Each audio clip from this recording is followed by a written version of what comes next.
Welcome back to the Uncinched podcast, where we dive into the raw, unfiltered, and sometimes spicy corners of the horse world.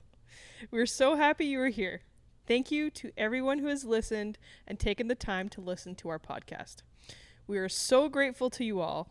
And if you're new here, I'm Taya, and I'm here with Britton, and we are your co-hosts of the Uncinched podcast. Today's episode is a little different. We're handing the mic to you. So we've asked for some confessions and pet peeves about the horse world, and wow, did you deliver. From weird trainer cults to tack snobs and beyond, nothing is off limits. So we're so excited if you couldn't tell. We're so excited. Some of these are gold. Some of them are savage, and yeah, it's okay. It's intense. And it's intense. Gonna be so good. It's so good. So like, please listen. So we're gonna read your confessions, share our honest thoughts, maybe rant a little bit, lovingly, of course. A lot of bit, yeah. And offer some debatably, legitimately good advice. Because at the end of the day, we're just all here because we love horses. Mm-hmm. And we want to grow the community into a stronger, kinder, and a more open-minded one. So, without further ado, let's uncinch what's happening in the horse world. Yeah. So, to start, we want to express our sincere appreciation for everyone who sent in submissions.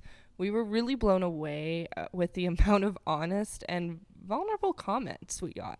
We want to thank everyone who submitted and took the time to engage with us. We didn't use every submission because there was a lot, but we tried to put in as many as possible. So, please listen, if you've put in a submission, likely it is in there. Yes. Very likely. Fingers crossed. And if you didn't make the cut, you suck. No. I'm no. Just kidding. And cut. Just kidding. I'm leaving that in there. Yeah. I know. Everyone's like, she's a jerk. And you're not wrong. So grab your drink of choice, whether that's wine, coffee, water if you're boring, tequila if you're my kind of person. Whatever strikes your fancy. And come hang out for a while, because this gossip sesh is going on, and it's happening here with your Uncinched fam jam. So that we aren't completely chaotic, even though this episode's starting off pretty up there today, we want to make sure that there is kind of some categories, as we had a ton of submissions for the episode, so we decided to group them and in like little themes, because a lot of these pet peeves are similar or intertwined with each other. However, it is going to get somewhat chaotic because we personally haven't prepared anything other than writing and grouping these submissions down. So buckle up. It's also us. So what do you expect? Yeah. You might get the best piece of advice from listening today, or you might get roasted. So if you've sent in a submission, keep that in mind. And also keep in mind that this is all anonymous too. We have no idea who has decided to be a part of the conversation today. You guys are a bunch of mysterious baddies out there. So let's go. Let's do it. On top of it, I just want to remind you, when we're roasting you, it's with love. Yeah. And only like mild judgment. Yeah. And like sometimes truth hurts. Yes. Truth hurts. It's an unfiltered podcast. It's we're unfiltered. Not going to. Yeah. We're not. But You've we'll been do warned. it in a loving way. Yeah. So to start off, we're kind of doing the segment on like horses deserve better. This is kind of the theme of this segment. So one of the pet peeves that we got right away was the normalization of no turnout. How normalized the lack of turnout is. All right, Taya, what are your thoughts on that? I feel like a lot of people, they spend a lot of money on maybe a performance horse or something like that. Mm-hmm. And they're worried about it getting hurt or doing something stupid out in the pasture, because that's what they do. That's what they do. But I think they try and like bubble wrap their horses and keep them inside. But like there's so many behavioral issues that come from horses who are isolated and put in stalls and put in such small confined areas, and I feel like you end up with a lot of soundness issues because of that. So it's kind of counterproductive to what I think the normal intention of not turning your horse out. I think it's important for a horse to know how to be stalled, don't get me wrong, like in case of, you know, your horse decides to try and die and needs to be needs to be stalled. But I think horses who are turned out and maybe a little bit less taken care of, quote unquote, are genuinely happier than horses who are maybe kept inside majority of the time. So I like how you kind of touched on, you know, the behaviors that happen. Something that maybe not everybody knows, the horse's gastro system, their stomach and their intestines, it all functions based on movement.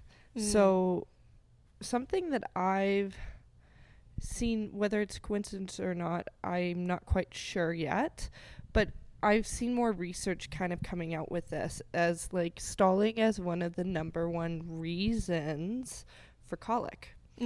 And this is because of often like impaction colics.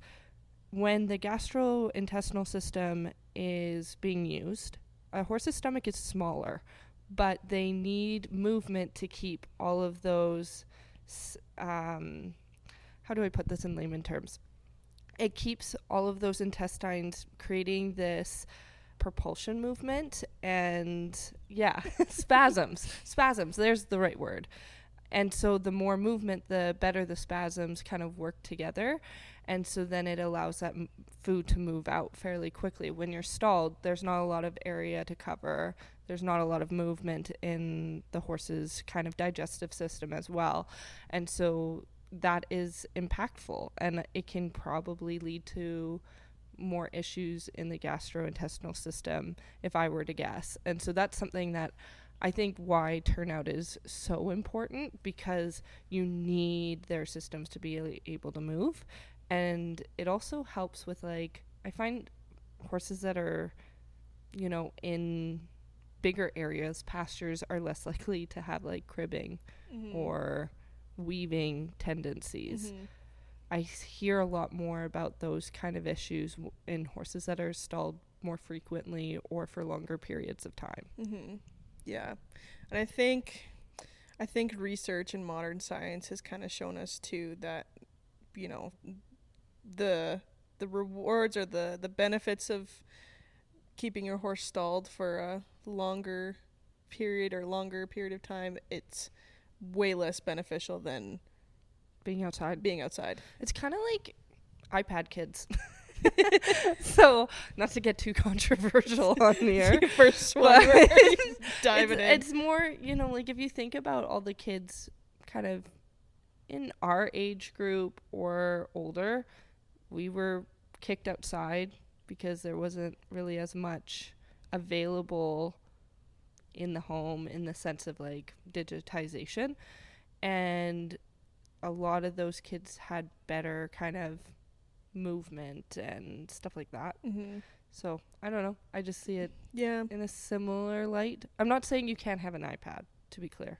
Don't cancel me. iPads are canceled. Britain has spoken.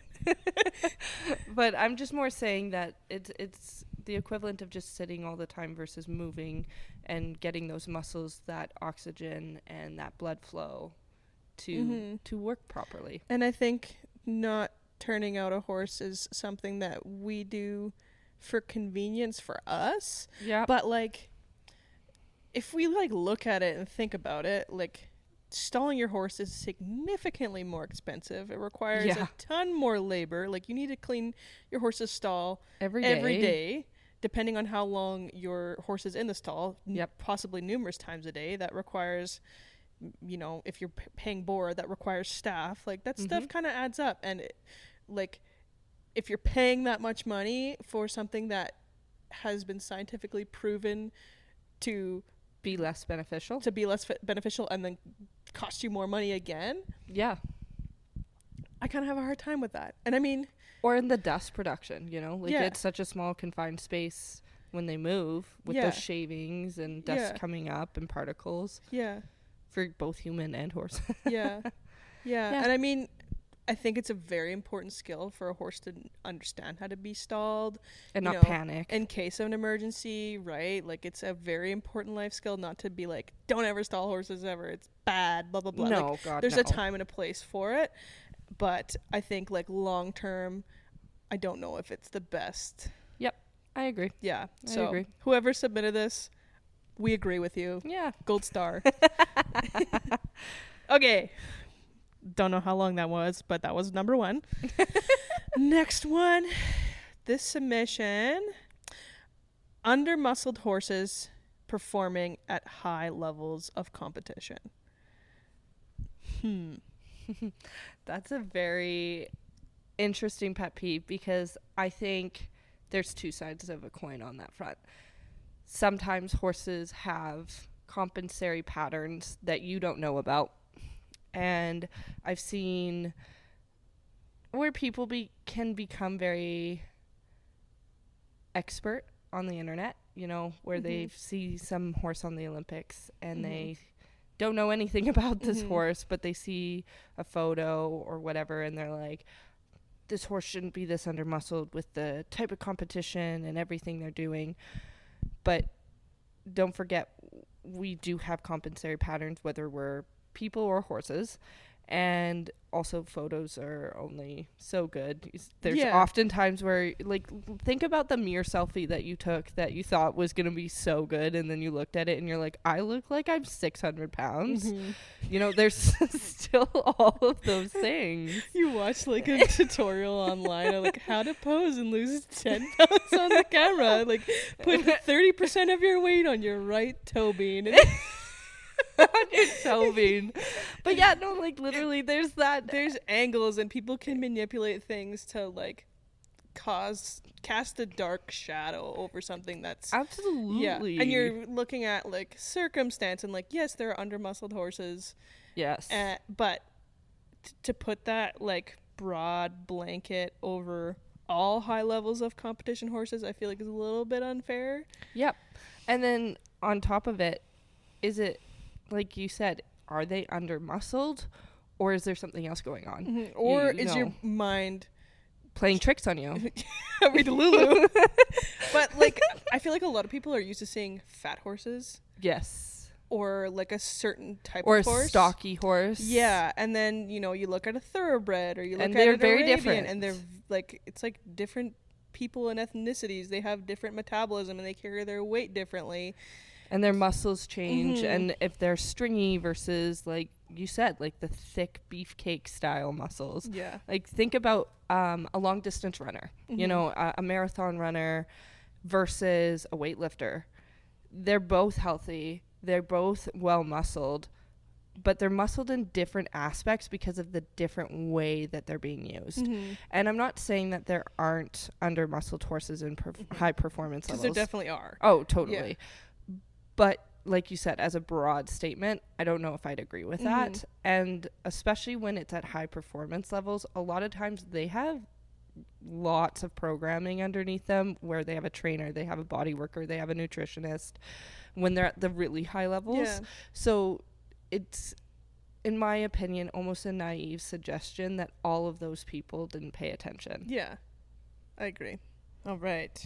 Moving along. So next is people's obsession with having their horses in a frame. Yes, we want a horse in a correct outline so that they can carry us as well, but this comes from the body, not from pulling the head in. Ooh, this is a good one. It is. This is a good one. Oh. I would say I'd agree. Oh, yeah, 100%. I agree with that. That is a pet peeve of mine. Yeah. For sure. As a body worker, I'm not trying to pick on a specific discipline. However,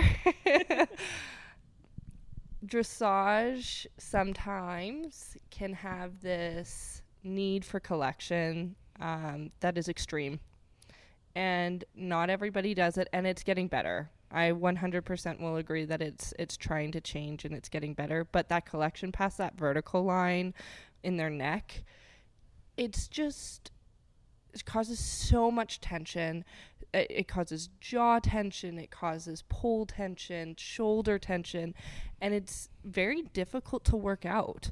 And it can be discouraging sometimes as a body worker when I start to get it to release and then I come back and it's just as bad because we're constantly putting them over that vertical or into a collection position that's not natural for them and makes them sore. I think a lot of, I mean, I see it happen not just in the English world, but in the Western world too. You know, we're trying to get horses who are 3-4 years old in full collection, and you know, the head and neck is just the tip of the iceberg. Yeah, it's just the cherry on top. And I don't think enough people and enough trainers and enough whoever should be educating. Who's educating us? You know what I mean? Yeah. The education. Equine professionals. Let's give it a broad. Like, I don't think enough people understand the biomechanics it takes to build a horse and put them in proper collection, and it takes years to build muscles and to have your horse carry itself from the hind end all the way to the nose. Yeah, and I think that's a step that's often missed is that hind end carry. Everybody knows about the front end carry. Yeah, and the most obvious and the most visually pleasing part, and the part that we can control when we're in the saddle, because I mean, we're not looking behind us. No. We're looking, down at our saddle horn or at our unless something's gone horribly wrong. Yeah, so I think it's really easy for riders to hyperfixate on that head frame because most of us are constantly looking at it. Yeah, and well, I want my horse to look good, so I'm just going to seesaw my reins and get their nose to tuck in a little bit. But when in reality, your horse might look pretty, but like from the body worker perspective, it's sore. The soreness you're creating, the lack of back muscles that you're not helping train, your horse is tight in the shoulder, tight in the jaw, tight in like your upper neck vertebrae, and you're not doing it any favors. And yeah, I think, I mean, I'm a tin hat wearer when it comes to this kind of stuff, but I think we're in such an instant gratification society, and with the like popularity and the money hunger to get horses finished as soon as possible, I think we end up cutting a lot of corners. And getting your horse to just quote unquote collect in the head and neck is kind of a way to cut a corner and say, oh yeah, my horse Pickles, he's got collection, look at that head frame, but like his ass end is like a ragdoll horse trailer. But if your eye is untrained and you don't realize it. Yeah, no, I think this is a great pet peeve. Yeah, it is. Because I would agree. I would 100% agree this is something that bothers me when I see it. And it's not because I think anybody's trying to be bad people at all. Don't get me wrong. I just think that it's lack of education. Yeah, we haven't educated and we haven't evolved in the Western or English or polo. Like it's not a specific discipline. I just find it more common in dressage horses with the neck, but it's not saying that that's the only ones. Absolutely. And there are many dressage horses that are in great collection. So it's just about finding that balance, I guess, of how you collect and what's too far. And then making sure you have an understanding of why you're doing something. Yeah. Why do you want your horse in collection? Well, most people's answer is, well, I want my horse to last longer and I want them to, carry themselves in a way that's most efficient. Well, is that more efficient? But tucking your horse's head and neck is kind of doing the opposite, right?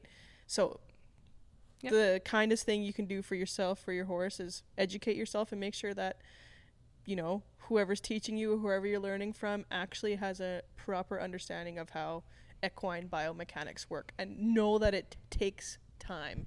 It's not overnight. You don't have a collected horse in a couple of months. Like, it takes a long time if you're doing it properly and step by step. Okay. This is gonna be a rant session. I just know it. I feel like this is gonna be a long episode. We might have to split it in two. Yeah. Holy crap. Okay, this next one. It's a good one. People who misinterpret pain as willful frick. Let's say this again. Okay, this is another good one. People who misinterpret pain as willful disobedience. Oh, this one hits me pretty good. I see this at a fair amount, where I've heard a lot where it's like, oh, my horse is doing this because he's just being a jerk. I hear that a lot. Yeah. Where they're like, oh, he's just a jerk. And I mean, sometimes our horses are being jerks. Like, Rumor threw me off the other day. He was being a jerk. You know, like, he fake spooked and I knew it. But, you know, like, especially when it's happening often or repeated behavior, I don't know. Typically, I don't see that as willful disobedience. It can become a habit for sure. Like, for example, there was a horse that I worked on once in a blue moon a long time ago, and it kept bucking whenever doing a walk to trot transition. And so it just kept doing it every time, and it scared the owner. And rightfully so, I understand. But they wanted to send it to a trainer because obviously this was a behavioral issue. And after taking a look, it actually ended up being that it had like this ropey tension within its girth sheet. And so because of that, it was painful when he stretched out. So every time he was stretching from that trot to canter, it would pull. And so then he would get really agitated and sore. So he would buck. And, you know, after we fixed it, the first couple times he did buck because he was anticipating pain.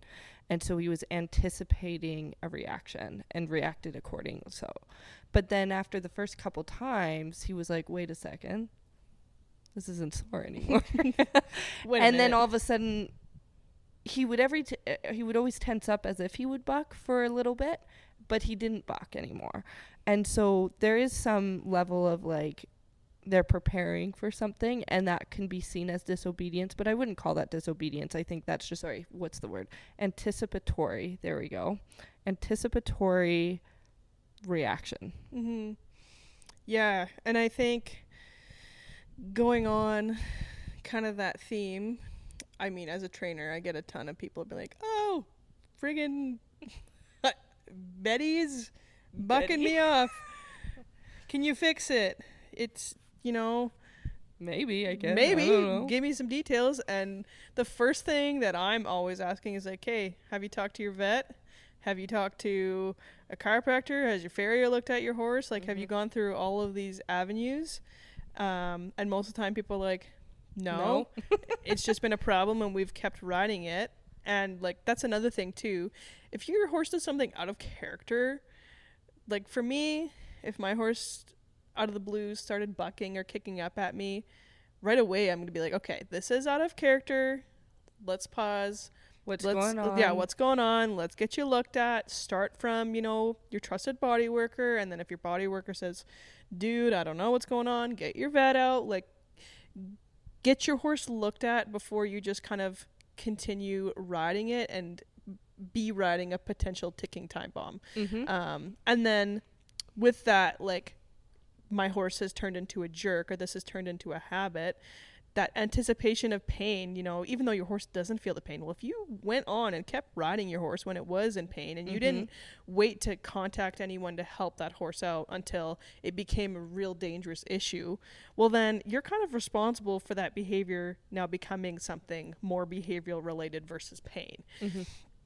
And I think a lot of us, we kind of just, oh, well, he did this one time out of the blue and it seemed like a little bit of a fluke, so let's keep on keeping on. But for me, it's kind of like a sign of, okay, like, horses typically aren't mean creatures. And yeah, no. it's not, I mean, there's there's exceptions of horses who are But dangerous, it's rare. but it's very rare. Very rare. And so if your horse is doing something or exhibiting a dangerous behavior, like, look at kind of the grand scheme of things, and like, I feel like 9 times out of 10, if it is behavioral issue, it was probably caused by a physical issue. Yep. I'd agree.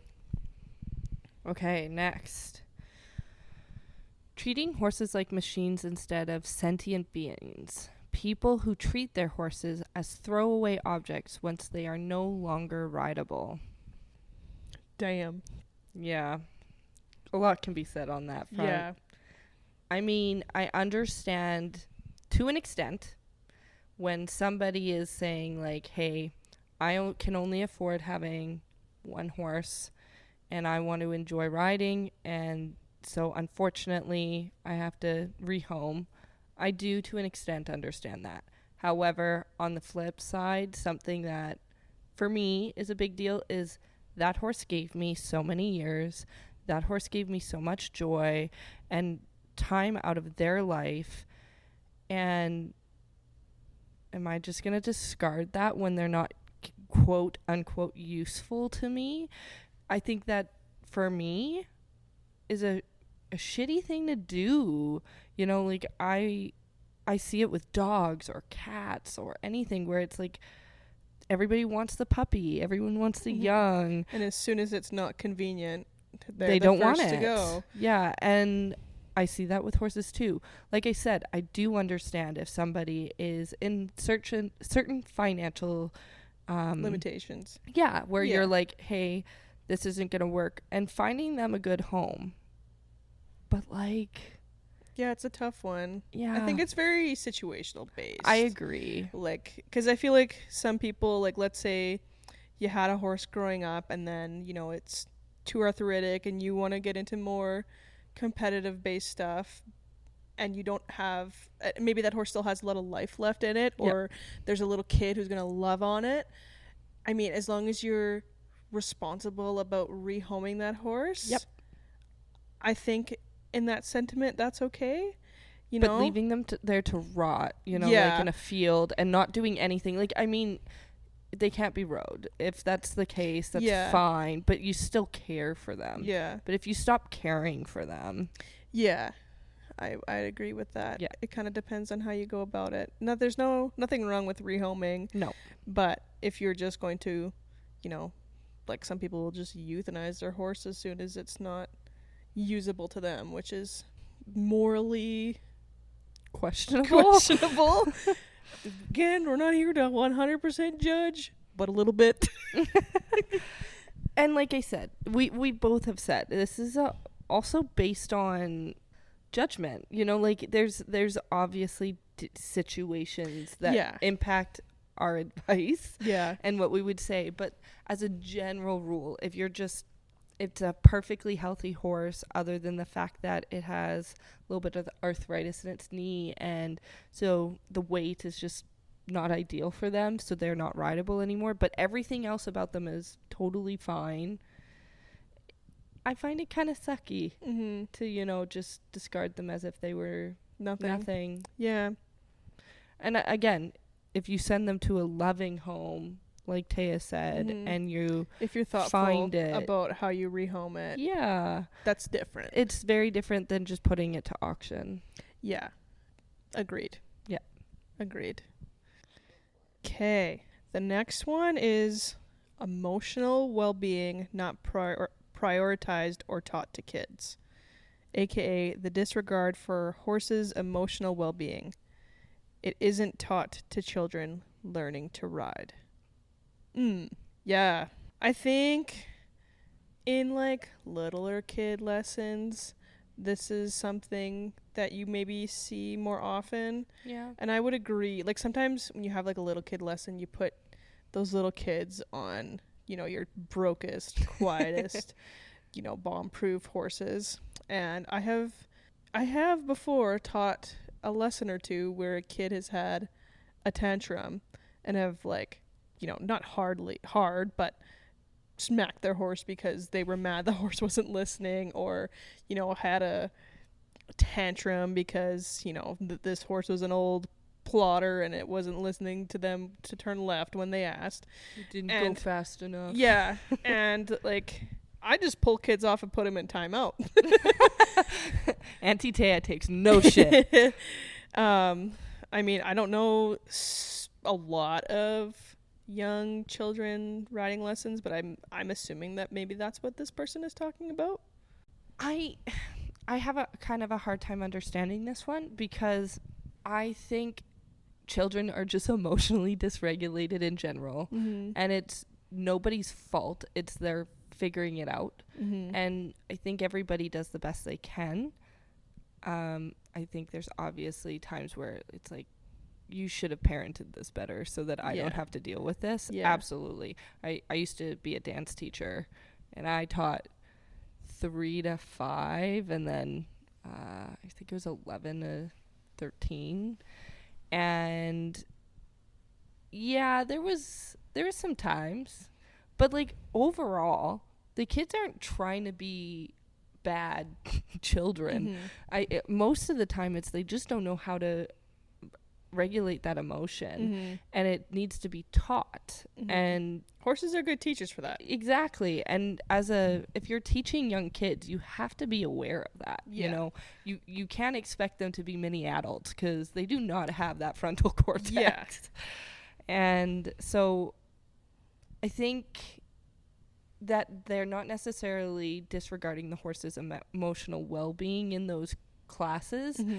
They have to figure out ways of being able to educate the children and also, you know, make it fun still.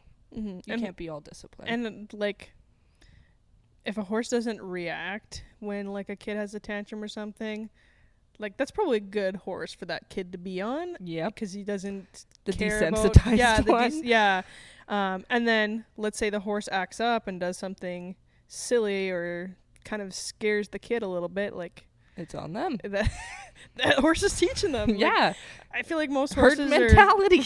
They're good at being their own voice. And it's good for somebody to learn when a horse dysregulates because they're dysregulated. So I don't know. I can understand, I guess, the pet peeve of you just don't want to deal with people's shit.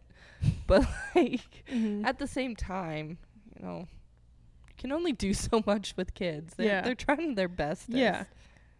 And like if they're little stinkers, like they're probably gonna get bucked off. So it all works out.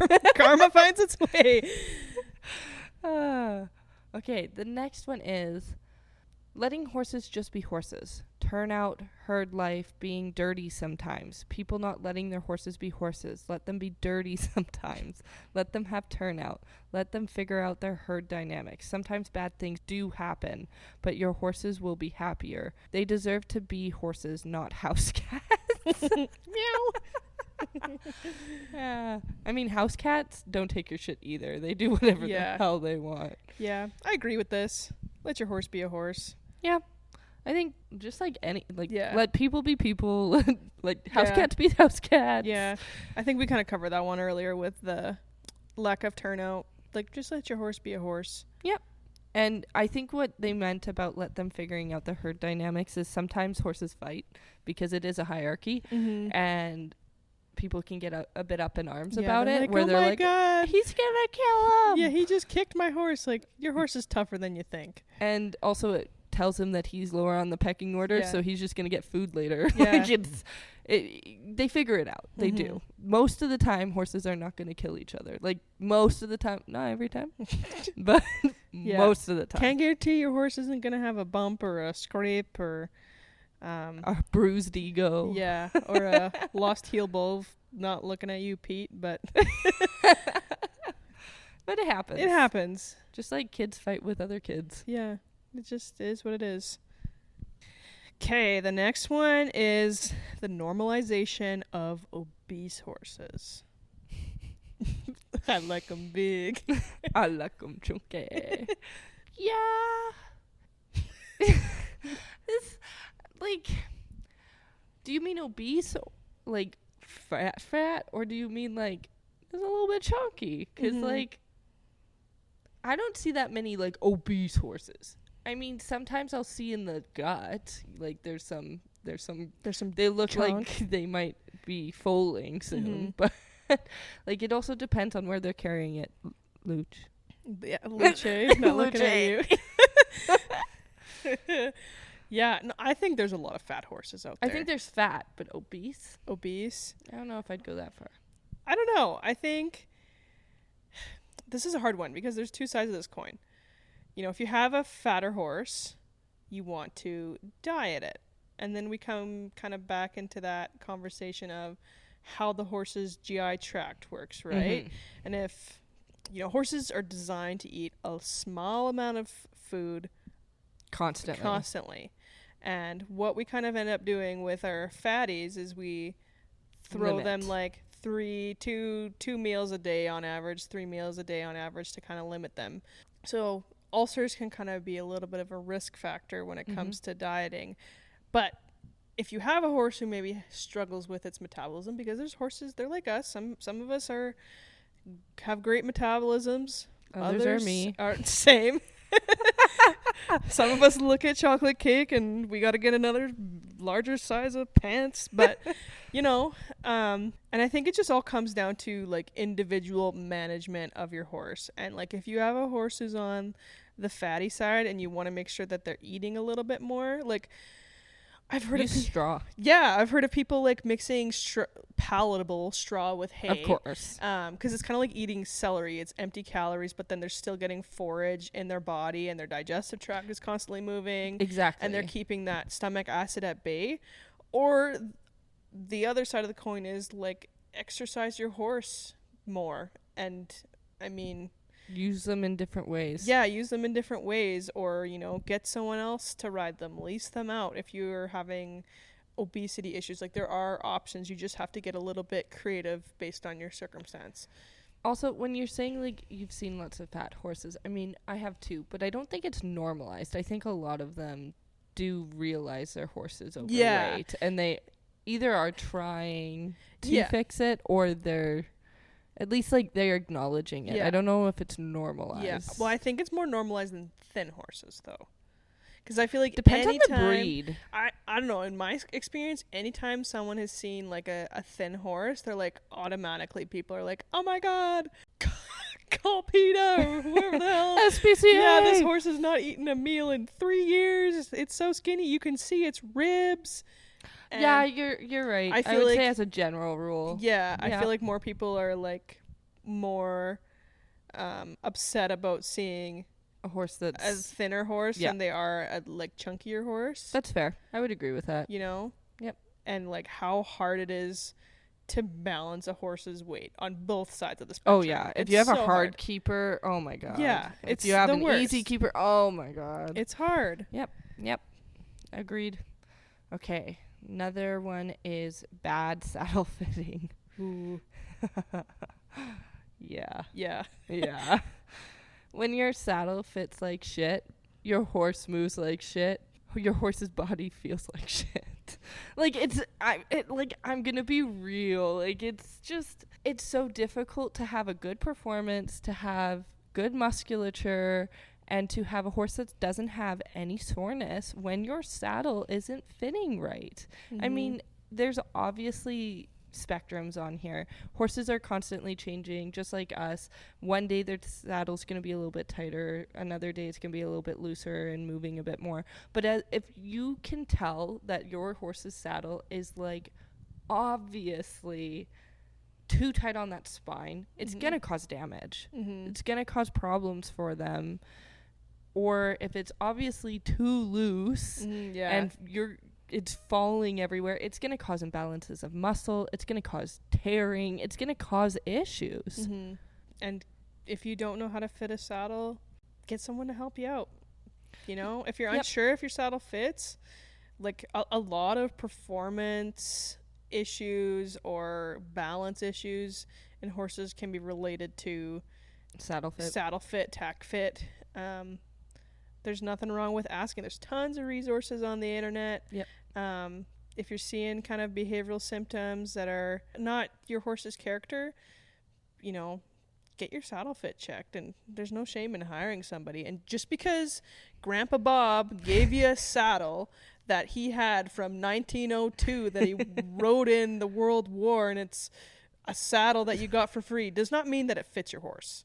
Yep. I see a lot of that too, where people are like, oh, I got this saddle. I bought it off of Facebook Marketplace and I love it because it has chrome on it.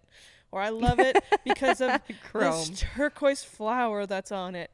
I mean, like, we all love aesthetic, but it shouldn't compromise function. Feeling good. Yeah, function, exactly. Mm-hmm. Yeah. If you're saddle shopping, don't just find the prettiest one and assume that it's going to fit your horse. Yeah, make sure you're measuring the right measurements, you know. And there are lots of resources on how to kind of find a good saddle fit. And like I said, it's not going to be 100%. If anybody tells you that they have a saddle that's 100% going to fit every aspect, it's not true. No. But you need to be trying to fit them the best possible and inhibiting pain. Mm-hmm. Period. Queen. Okay. Ignorance on equine nutrition.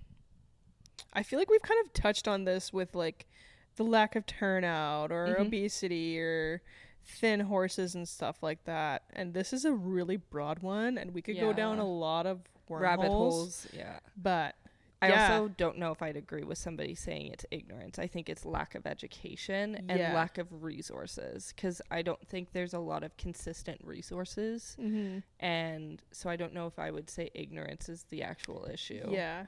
And there's like so much. Like you go to the feed store and you're like, there are 40 supplements. Like, and what do they do? What do they do? This one's like, give this to your mare and she will be peaceful, calm, and zen. I'm like, why don't they have this for me? It's called marijuana. Marijuana? We should make a feed brand called marijuana. I'm glad you got my joke there. Oh, thank God. I thought it was funny. That was funny. Don't cancel me. I agree. I don't think it's ignorance. No. I think it's, lack of education and the, like, very, very large amount of products that are on the shelf and, you know. How to understand them even. Yeah, how to understand them. Again, get yourself educated. The internet is a fabulous resource. Talk to your veterinarian. Oh, yeah. Your vet's a great person to and resource. And Mad Barn, too. Like, I don't know. I love looking at Mad Barn because they have a bunch of articles that are written by vets and nutritionists and PhD candidates. And so they have a good set of kind of resources that aren't just about their own products. It's just talking about how nutrition kind of works in the horse. Also, if you're looking for a different one, there's something called Feed XL. And it's a great one. I think it's based in Australia, but it has a bunch of articles you can read on nutrition and understanding supplements and understanding fiber and all that. And just to plug myself, you can also go to Saddle Up. I've written an article called Stoking the Fire, talking about how to keep your horse warm in the winter through nutrition. So like there's resources. You just have to know where to look, I guess. Do your own research, understand how the horse's body works, and ask for help. Yep. Ask for help. Okay, so our next segment is money and, you know, the trap of perfection. That's kind of what this has been a theme so far this season. It's like the damn people's picked it trap. Up. Yeah. Get us out of this trap. So, the pressure to buy the newest tech and tack. I think this is a really funny one that's come up. And the reason I say that is because this is going to be talked about a little bit later on in our kind of season. We have an episode kind of coming up potentially about this. So I thought that was ironic. I don't know what's going on. Reality check. Oh, yeah, never mind. I'm like, what? I'm glad someone's organized. I feel like that was kind of serendipitous. And that's a big word. But yeah, pressure to buy the newest tech and tack. I think that's a good pet peeve to have because there is a lot of pressure, and sometimes the newest thing doesn't mean it's better. Yeah, there's some dumb stuff out there. Yeah. There's some dumb stuff. Or like my favorite is now Temu has gone on the horse bandwagon. Have they? I haven't seen that. The targeted advertising on my like Annie feed is hilarious, and it'll be like, buy these splint boots from Temu, and like it's obviously photoshopped on a horse, and like the splint boots are on backwards, and they're like they go like all the way up the leg. And oh wow, nice. That's some splint boots. Yeah, but I mean, and I feel like so many trainers too, they have like their product that is like, oh, if you get this magical stick with a flag on it, you're gonna be so good at with flag stick things. I'm like, oh no, I gotta buy frickin' Betty Lou, the trainer from Alabama's baggy stick, because it's gonna make me so good. And it's like, it's $50. Yeah, and it's $50, but then I gotta ship it from the States, so it's gonna be probably $80, but it's gonna make me a good. And it's in USD, so it's actually 120. But then it's the same bag on the stick that you saw. It just had their brand name on it. Yeah. Yeah, no, I think that's a fair statement of like that pressure to buy something that you may not need. Mm-hmm. Okay, next one. Treating these beautiful, majestic animals like they are machines instead of the wonderful, sentient creatures they are. For a silly ribbon, might I add. This one, the way they said that. For a silly ribbon. Yeah. This one, I don't even know if we got to add on to this. Period. Yeah, I think it's self-explanatory. Yeah. But I'm like, I don't know, what the might I add makes me think it's like this older lady who's like, might I add? Yeah, yeah. But it's true. Like, we go through all this turmoil and work these horses into the ground, and then we go for like a 3-4 day weekend show where we're just working our bags off, and then at the end of it we get like a 50-cent ribbon, and we're like, nice. This is my hobby. This is what I do for fun. Yeah, it's silly. It is silly. And you spent how much money to get there? Yeah. All right. Next one is, okay, this one I'm making sassy because I can feel like this is sassy. The lack of patience for someone who didn't start riding until they were an adult. Sorry. Some of us haven't been riding our whole life. This is how I read it because that's how I feel like this person wrote it. Sorry if that's not the intention. Yeah, if you didn't write it like that I don't know. That's what came to me. Mm-hmm. I use my creative liberties. I feel like the emotion was important though, because this person has a point. Yeah. I think a lot of times we get kind of caught up in, oh, I'm a 39th generation rancher. 39 generations. That's a long time. Sorry, but wow, you old. Yeah, I'm that cool. I got 39 generations. Jesus. No, I think you're right though. Like, you get caught up in this, like, everybody before me rode and now I ride. And I've been riding since I was born. Yeah, I inherited all the lessons that my grandfathers had. Mm-hmm. No, it's not how it works. And with that, people who are closed-minded, if you were listening and you were one of those people who are like, oh, if you did not grow up riding, don't be here. Don't be here. Okay, first of all, you are one of the people who are personally responsible for the dying of this industry. Wow, that's aggressive but true. It is. It's such a true statement because we are dying as a sport. It's getting small. Agriculture in general is getting smaller and smaller and smaller.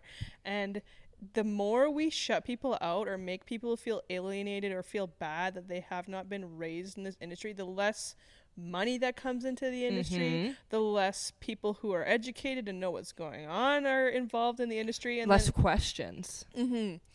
So for this poor person who feels, I mean, I get the tone that they are feeling annoyed or feeling frustrated or feeling alienated or whatever, that they are wanting to try something new and they're kind of being exiled from the community. I'm sorry that people have made you feel that way. I agree. Also, not everybody has the funds to grow up that way. Not everybody has the lifestyle to grow up that way. And you are very, very, very lucky if you had the experiences as a child to have that. And to take that and weaponize it is just rude and unkind. And you don't understand how much it takes to start something that you've never done before. Yeah. And how much bravery it is to put yourself out there like that. Mm-hmm. And especially to like feel attacked from it. Mm-hmm. As to learn, Mm-hmm. like everybody should always be welcoming anyone to learn. And at the bare minimum, to be patient. Like, the first time you ever tried something new, were you good at it? No. I guarantee you weren't. If you said you were, you're lying. The very bare minimum that we can give people is patience and kindness for trying something new. So. Yeah, and I hear this all the time where it's like, oh, adult amateurs. So? Yeah. They're amateurs. You're an amateur at life, whatever. Mm-hmm. Like, everybody's just learning and growing and finding what they want. Mm-hmm. And it's not fair to act like that. And who knows, like, maybe that adult amateur falls in love with horses and then they have a kid and then that kid grows up with horses. Like, that's how the cycle starts. And if we aren't welcoming and we aren't patient and we aren't kind to people who are learning, then we're doing ourselves a disservice. And you also don't know, like, they could become the next big thing in the horse world. Just because they didn't do it from day one doesn't mean they can't do it at the end. Yeah. Be kind. Mm-hmm. And then that goes really well into the next one. Shaming riders for cheaper or secondhand gear. That's a big pet peeve of mine, too.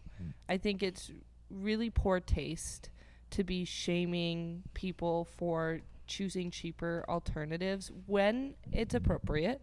Obviously, there's certain times when you can't go cheaper. But for somebody to stay in the sport, sometimes you have to make financial cuts and you have to find the right thing for the next finance. And it's not fair to be rude about that. I agree.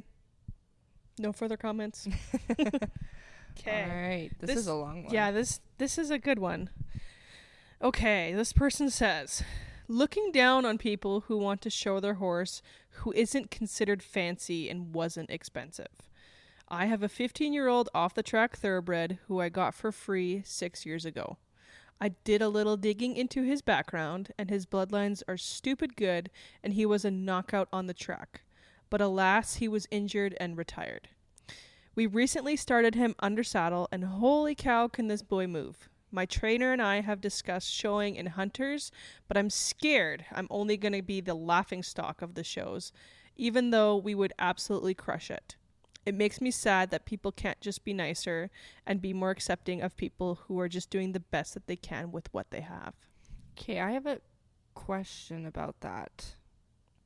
Why do you think you'll be a laughing stock? Is it just because you think you're going to be looked down on because he wasn't fancy or expensive to you? Because in this comment it says, you know, his background shows that he has stupid good bloodlines and was a knockout on the track. So he would be considered fancy. And if he would absolutely crush it. I mean, if it were me, and like, let's say people are saying these things, if you know that your horse is going to crush it and you believe in your horse, go in there and prove those people wrong. Also, how nice would it be? Like, honestly, if people are saying stupid things like this, to just like crush them. Yeah. Go in the competition, kick you know? Booty. Yeah, and being like, oh, it's unfortunate that my free horse was able to beat your $30,000 one. Yeah. You know, sucker. Who's a better investment? Yeah. You know, like I can understand what you're saying, where people do look down on showing horses that aren't considered fancy or weren't expensive. But I also don't understand, because I'm not, I guess maybe I might be in a different world, but I've never gone up to somebody and in a competition been like, so like, how much was your horse? Because if it was below this price, you shouldn't be here. I don't know.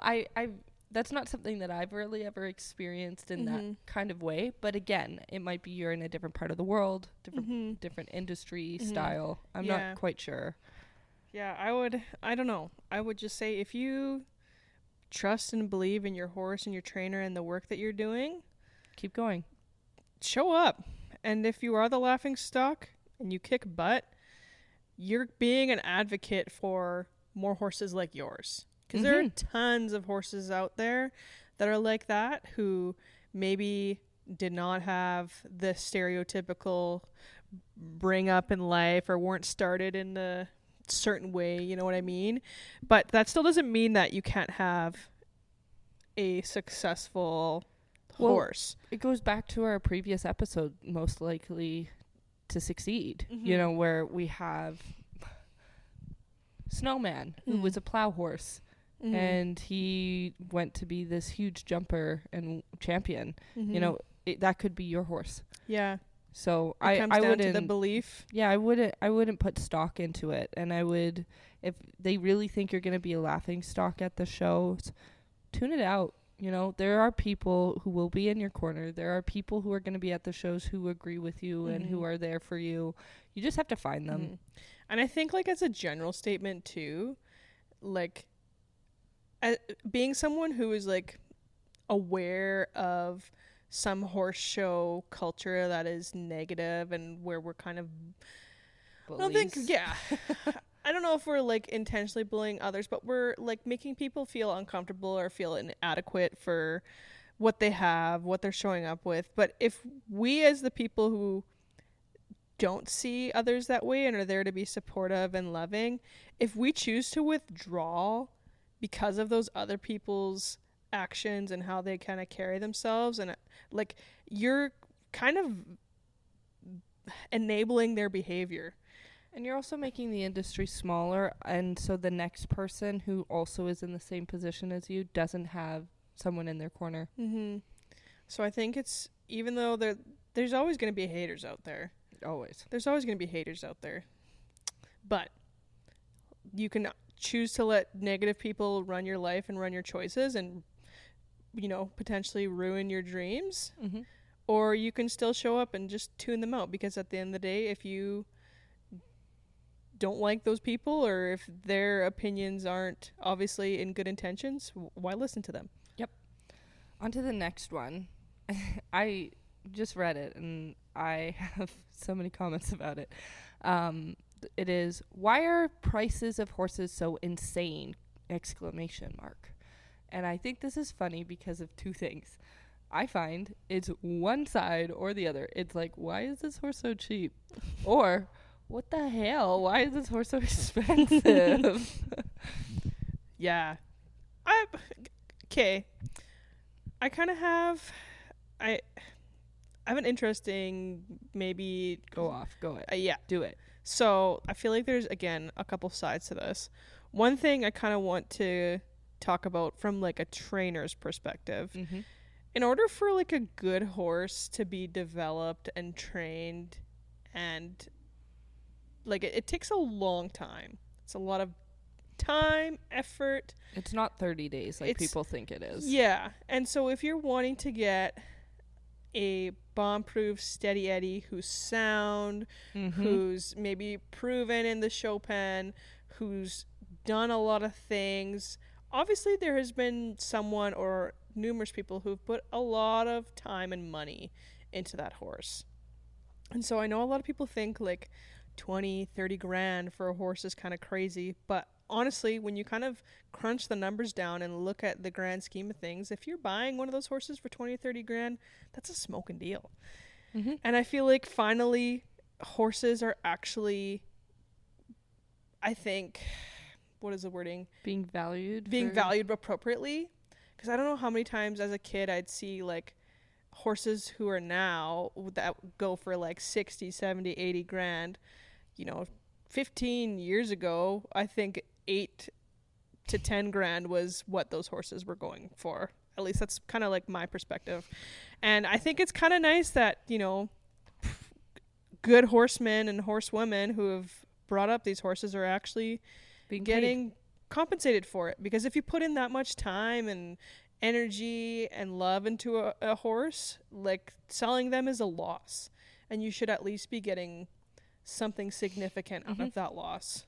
I think on the flip side too is if you're just buying for lines, Like, I see that sometimes where I'm like, why the hell is I that think- horse so expensive? Yeah. There's like no training, Yeah, no I nothing, agree. and it's 14 grand. And Yeah. I'm like, what? I think finished horses, the prices are appropriate, but I think Yes. everyone else was like, oh, inflation. Let's sell my 4-year-old backyard bred friggin' donkey for $1 million. I see that too. And I think Yeah. people just kind of jumped on the bandwagon, but Yeah, I think also you like have to be this is a hot take, but horses are worth what you're willing to pay. mm-hmm. So if somebody is in love with that horse, they'll pay for it. Mm-hmm. And prices will come up or come down depending on demand of that specific horse. Mm-hmm. So, they might sit at $30,000 for 30 days of work. They won't sell, or if they do, it's because somebody saw the potential, saw the love, saw the things in them. Someone thought it was worth it. Exactly. Yeah. So, I do agree to some extent where it's like, why are horse prices so insane? But not because they weren't the right value, but because we were so coached that horses were max $8,000, Mm-hmm. Yeah. Okay, the next one. This one's kind of funny. The illusion of a bougie horse lifestyle. This person says, the way people outside the horse world glamorize it as if we're living some bougie life, when in reality, we're all getting up at the crack of dawn to shovel poop for a brief moment of bliss in the saddle. And we're all broke AF to make it happen. Wow, I Yeah. feel called out. I feel like the horse world and like the Western world specifically has like gained a lot of popularity in pop culture. Yellowstone. Yeah, Yellowstone probably is a big culprit in that. So like so many people want to live the life, but yeah, the reality is we do a hell of a lot of work for A moment in the saddle. yeah, a moment in the saddle. I'd agree with that. Okay, I see that because like most horse owners are in that situation, but there are a select few that do have the glamorous bougie life. Yeah, that's true. I have worked in places where I have seen some things and I was like, what the fuck? I'm not going to mention anywhere where it was or anything like that, but I have seen where it's like somebody called the groom, told them to get their horse ready, so everything was done, it was groomed, it was tacked, showed up in their very clean outfit that looked pristine on these people, and you could tell it was like expensive, perfectly done hair, manicured, everything. Ride around for a few minutes, get off and leave, and everything was done for them. But like the vast majority of us, that is not our life. Yeah. So like there is some bougie horse lifestyle, But it's not. no. And I think it's also portrayed so often in media of like only the rich. And I mean, horses are expensive. You have to have a certain lifestyle and means to be able to actually afford them without like living on debt, truly. But I think that's where it comes from, is that media of, oh, it's the millionaires who just wear these pretty things. And social media does a lot of things. Yeah, more harm than good, but okay, on to the next one. The obsession with aesthetic over performance. This is a great one to talk about because I think there's so many times where people are so worried about conformation or the color of their horse over, are they a good boy or a good girl? I don't care if Bucky is a palomino. He's a jerk. Just kidding. No horses are jerks. We talked about that earlier. He's got a pain problem. Talk to your vet. But yeah, it's true. Like, we're looking for horses with 40-foot manes and, the biggest booty in all of America. You can see it from space. You can see And, you know, That's a fat horse. Obesity issues 101. But it's true. We kind of get caught up in the superficial stuff when in reality it's all about the brain and how you ride. Yep. I think there's nothing more to say about that. Okay. This one kind of rolls into that. Looking down on unfancy show horses. I think we touched on this. Yeah. You just do what you do and don't worry about what they say. Yeah. Stay in your lane. Stay in your lane. And something too, if you're looking at a horse and thinking like, oh, it's ugly, or oh, it's like, fuck that horse. Yeah. Screw that horse. He's ugly. But like, and if you're comparing it to a high performance horse, like just keep in mind the like resources and nutrition and the training and the muscle building and the money that's been invested in that performance horse. You know, if you flipped it and put that all into that unfancy horse, it probably would be fancy. It probably would be fancy. So never undermine the underdog or the ugly duckling. Okay. Riders who can only feel validated by competition. Ooh, I think this is a systemic issue. Damn. We're just getting right into What? I do. I think it's a systemic situation in the horse industry. There's so many times where all the hard work you do isn't seen unless you're competing. Yeah, it's very true. Yeah, all the... Like, if you trained it yourself or you trained certain aspects, you only see it when you compete. And so that validation of you did a good job comes from there. Because a lot of times we're riding by ourselves, or we're just on the farm, or we're just in a boarding facility where we're all staying in our own little world. And there's no ability to get validation other than when people see that you did a good job. And I feel like there's so many great riders and trainers who have zero interest in competing. Yep. And they would have a very, very much smaller pool of clients because they don't have those competitor credentials. Yeah, they don't have the ribbons. Yeah, versus someone who is probably a significantly less quality rider, but has consistently gone in the show pen and, you know, rode good horses and knows how to do the thing in the arena, who's got that stack of ribbons.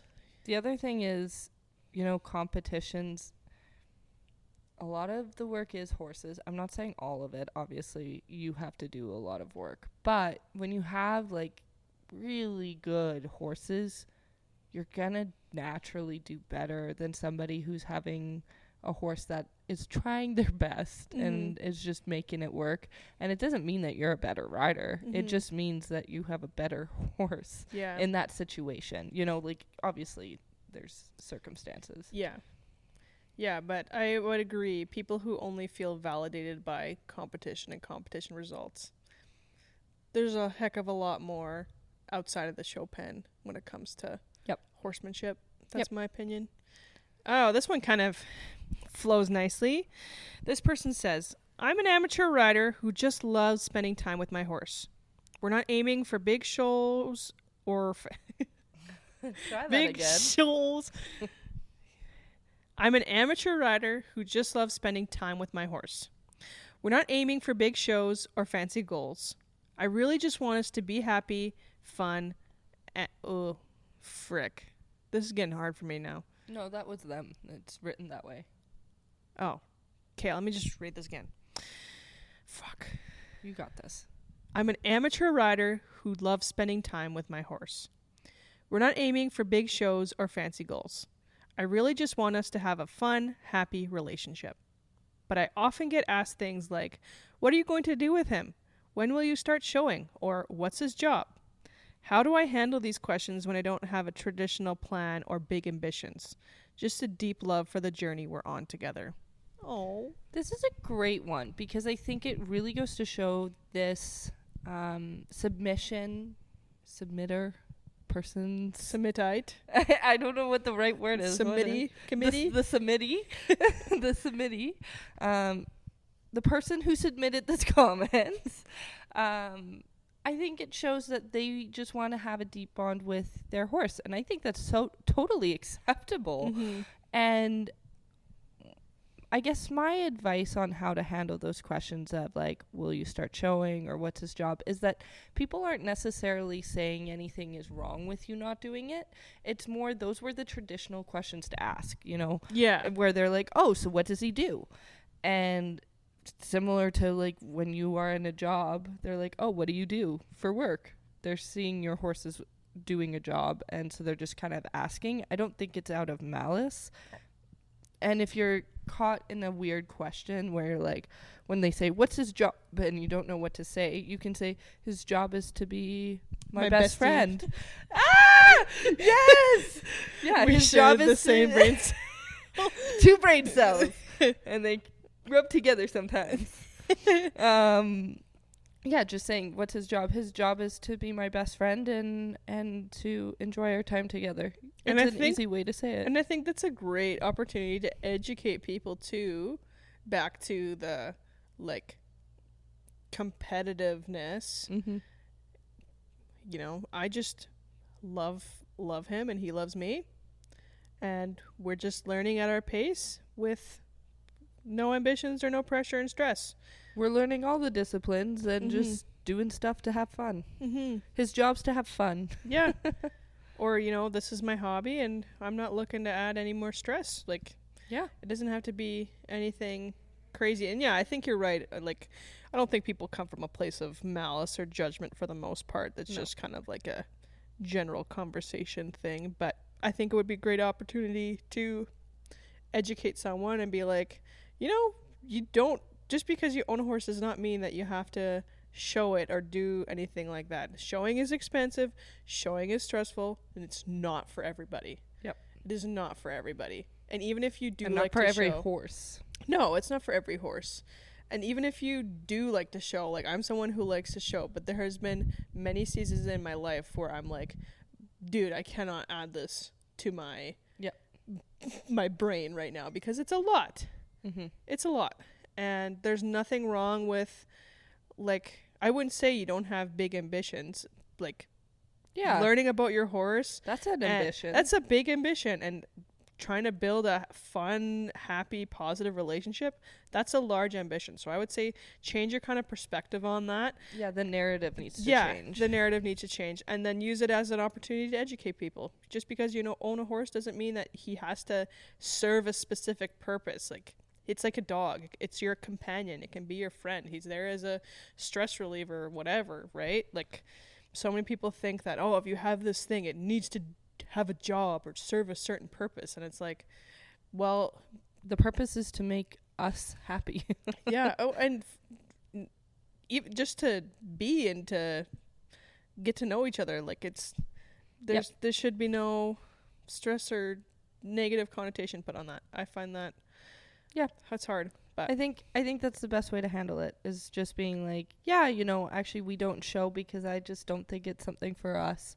And then you can talk about what you actually do and change it into a positive instead of a like, I don't show. I don't show. Like if you make it negative, it'll become a negative. Mm-hmm. But instead of being like, oh yeah, no, I don't show, we do the X, Y, and Z, and I prefer doing that.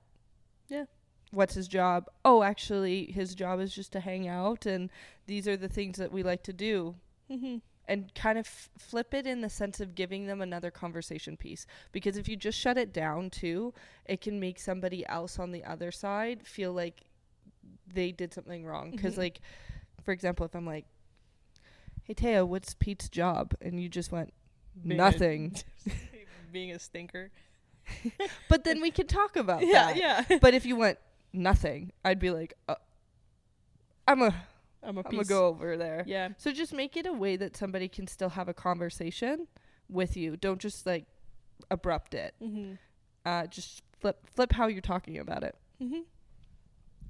Thanks for asking us. Hopefully our advice is tolerable.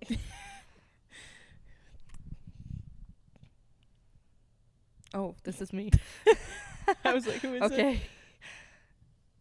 All right, the next one is riders mocking helmet wearers. Yeah, I see this. Yeah, I think it's more prevalent in the Western world, obviously. For sure. Yeah. For sure. It is a sad one. I don't think you should be mocked for it at all.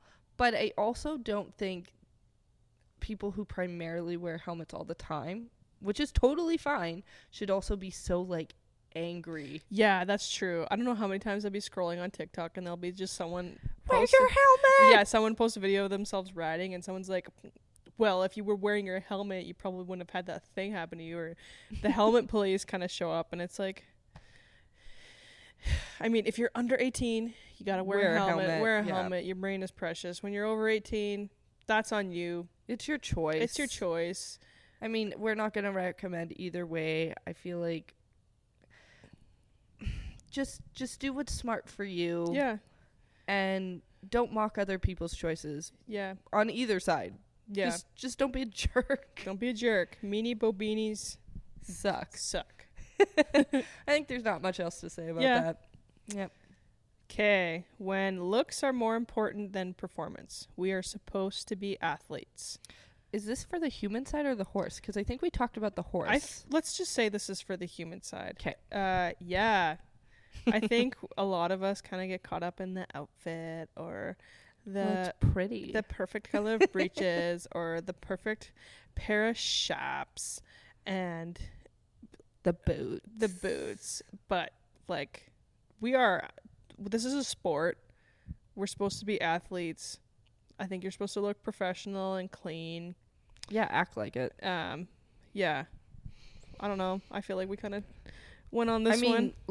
Looks are important too. Like you have to look clean and look especially like you said. In a show environment. Like your clothing and how you put yourself together, I feel important. Like it's like the one thing that you can control. And like if you're in a show category, there's like if you're in a competition and there's a category based on like being presentable. Being presentable. I feel like it's a respect thing for your judge. It's a respect thing to your peers and everyone around you. So I mean, just don't look stupid. Sorry, that came out wrong. Don't look like a slob. Yeah, and that's be it. Be professional. Yep. Athletes are supposed to be like this person says we're supposed to be athletes. Well, when the Toronto Maple Leafs. Oh, I shouldn't have said Toronto Maple Leafs. My dad hates the Leafs. But when they show up to a game... Sorry, Ralphie. When they show up to a game... When a professional hockey player shows up to a game, what is he wearing when he goes to a game? Suit. Mm-hmm. Suit and tie. Mm-hmm. I feel like it should be the same thing at a show. It's like the first visual impression of you. And it's like the least... It's like the one thing you can control. You can't control if you go to a show and your horse is like... I forget absolutely everything.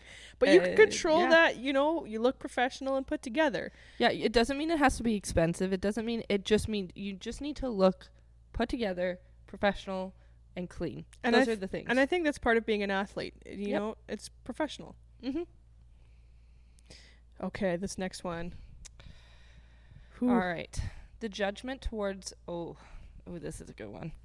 The judgment towards plus-sized, specifically feminine horse riders. A bigger female riding a large warm blood-sized horse will be absolutely crucified online for being too big for the horse, whereas a larger man riding a small cutting horse won't get a single comment.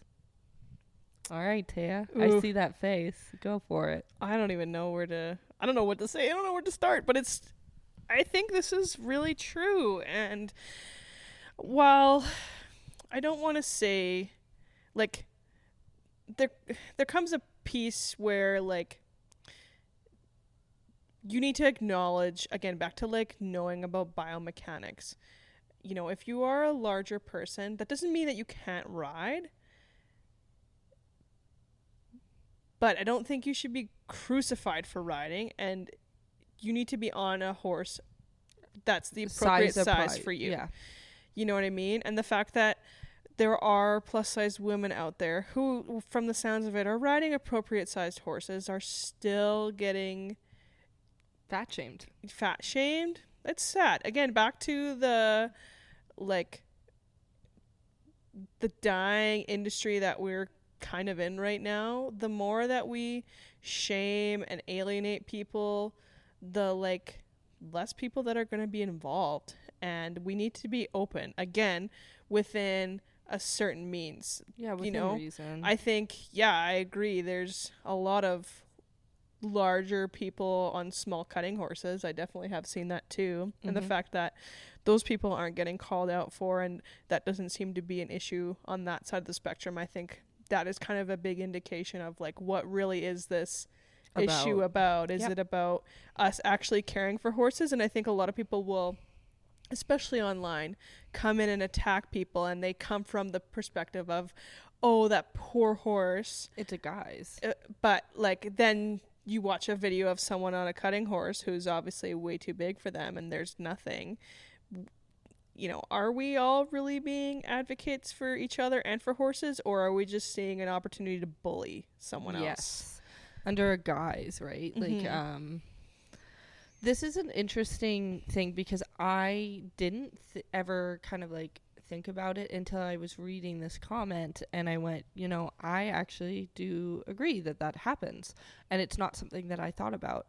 And I think it's a wider issue than just the horse industry. I think just in general, women are often targeted for their weight, whether big or small.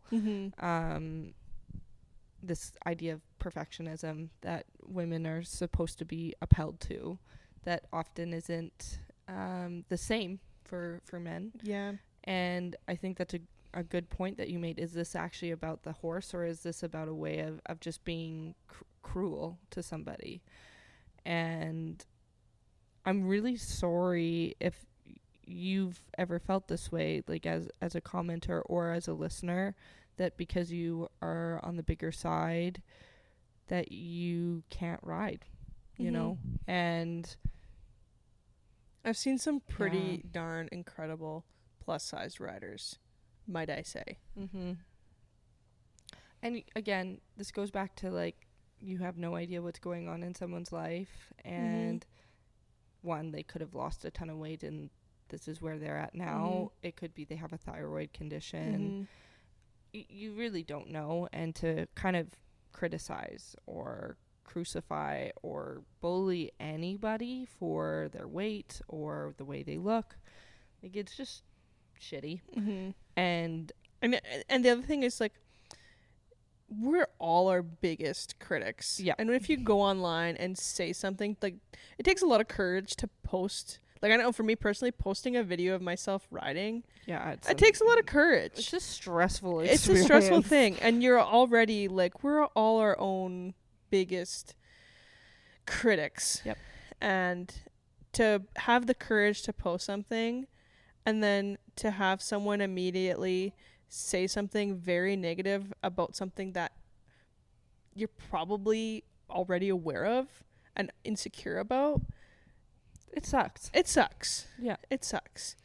And, you know, I think a lot of people use I care about that horse's welfare to hide. They hide behind that. But the true intentions, like, if you have nothing nice to say, don't say anything at all. If you really cared about that horse's welfare, like, privately message that person. Don't publicly humiliate someone. Also, just as like a general rule, if somebody can't fix something within 2 minutes, shut up. Like, truly, like, if you have spinach in your teeth, I'll say something. You can fix that in 2 minutes. If you're spilling out your jeans, I'm not gonna go, hey, just so you know, you have love handles on either side. You should really fix that, you know? Like, I know, I've been trying. No. Just kidding. I like, why comment on something that can't be fixed within an instant? Because then that person's just thinking about it all the day and the whole time. And it could be a comment that destroys them. Yeah. All right. Well, now that comes to the end of our pet peeves. Well, I'm sure we have many others, but those are the ones that we could read to you. Those were the PG ones. There was a lot.